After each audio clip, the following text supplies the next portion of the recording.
আমি জানি যে আমরা এক সময় সঙ্গীহীন হয়ে যাব, আমাদের সাথে কেউ থাকবে না, আমরা সবাইকে হারাই ফেলবো। কিন্তু এতগুলো মানুষের জীবন চিরতরে অন্ধ পঙ্গু।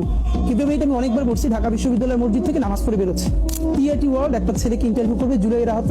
তো আমাকে দেখে ওনারা কথা বলতেছে, তখন ছেলেটা শুনতেছে যে আমি এসেছি। কোরআনের হাফেজ, মনে হয় 21 না 22 বছরের, 2 চোখ চিরতরে হারাই গেছে, ভালো ফিরবে না। তো আমার কাঁধে হাত রেখে বললো কি যে হাদি ভাই, আমার সপ্তাহখানেকের জন্য আমার একটা চোখে একটু আলো ফিরে দেওয়া যায়। আমি বললাম ভাই, এক সপ্তাহের জন্য কেন? বললো ভাই, অন্তত আমার মা আমার খুব একবার দেখতে মন চায়। আমার মা আমার অনেক নিষেধ করছিল অন্তরণে দেখতে, আমি ফিরে আসার সময় মারে দেখি নাই। আমার একটাবার মন চায় আমার মারে দেখি। তো যারা হাজার হাজার কোটি টাকা পাচার করে বিদেশ চলে গেছে, আমি জানি যে আমরা এক সময় সঙ্গীহীন হয়ে যাব, আমাদের সাথে কেউ থাকবে না, আমরা সবাইকে হারাই ফেলবো।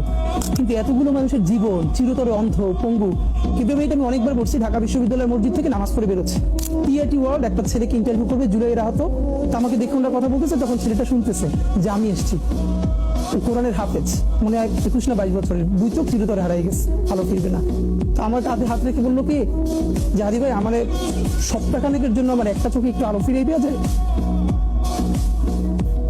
আমি বললাম ভাই, এক সপ্তাহের জন্য কেন? বললো ভাই, অন্তত আমার মা আমার খুব একবার দেখতে মন চায়। আমার মা আমার অনেক নিষেধ করছিল অন্তরণে দেখতে, আমি ফিরে আসার সময় মারে দেখি নাই। আমার একটাবার মন চায় আমার মারে দেখি। তো যারা হাজার হাজার কোটি টাকা পাচার করে বিদেশ চলে গেছে,